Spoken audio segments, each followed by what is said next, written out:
তো hello guys, তোমাদের সবাইকে স্বাগত জানাই আমার নতুন একটা ব্লগ ভিডিওতে। তো আমরা আজকে কান্দ্রা যাওয়ার জন্য বেরিয়ে গিয়েছি। কারণটা হচ্ছে যে আমার ভাই একটা ফোন কিনবে, তার জন্য ওকে নিয়ে আমি কান্দ্রা চললাম। এটা আমার ছোট ভাই গাইস, তোমরা দেখে নাও। আর এইদিকে আমার নানা চলে আসছে বলতে বলতে যে এখনো যায়নিস, তাড়াতাড়ি যা, বেশি লেট না করে সময় সময় চলে আসবি। আমরা কান্দ্রা যাওয়ার জন্য রওনা দিতে না দিতে আমার একটা মামু ফোন করে বলে যে দাঁড়াও, আমি শুধু যাব। তার জন্য আমার কেটিএমটা নিয়ে আমার ভাইকে আনার জন্য পাঠিয়ে দিলাম। আর এখানে আসতে না আসতে মিনিমামু দেখতেই পাচ্ছ ডকুমেন্টসগুলো নিয়ে কেমন ব্যস্ত হয়ে পড়েছে। আমাদের কাছে করে আশেপাশে শোরুম আছে, কিন্তু দাদাদের সাথে আলাদা একটা সম্পর্ক আছে, তার জন্য ওখানে আমরা ফোন নিই। তো অনেকটা রাস্তার পর দেখতেই পাচ্ছ আমরা দাদাদের দোকানে চলে এসেছি। আসার পর দেখি দোকানে অনেক ভিড় লেগে আছে, তার জন্য দাদা বললো একটু বসো।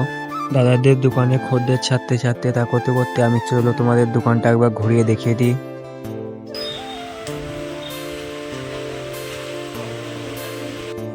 ডকুমেন্টসগুলি ক্লিয়ার করার পর দেখতেই পাচ্ছ দাদা ফোনটা আনবক্সিং করছে।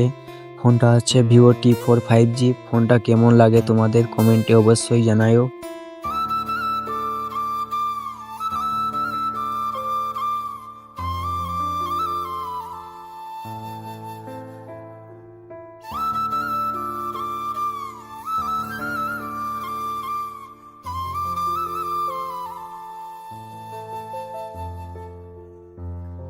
এখানে ফোনটা আনবক্সিং করা পুরো কমপ্লিট হয়ে গেছে।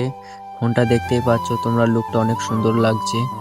তোমরা কে কি ফোন ইউজ করো কমেন্ট বক্সে জানিয়ে যেও। এখানে আমার ভিডিওটা এন্ড করলাম। যদি ভিডিওটা ভালো লেগে থাকে লাইক সাবস্ক্রাইব করবেন, আর ফেসবুক থেকে দেখে থাকলে ফলো করবেন। Tata, bye bye.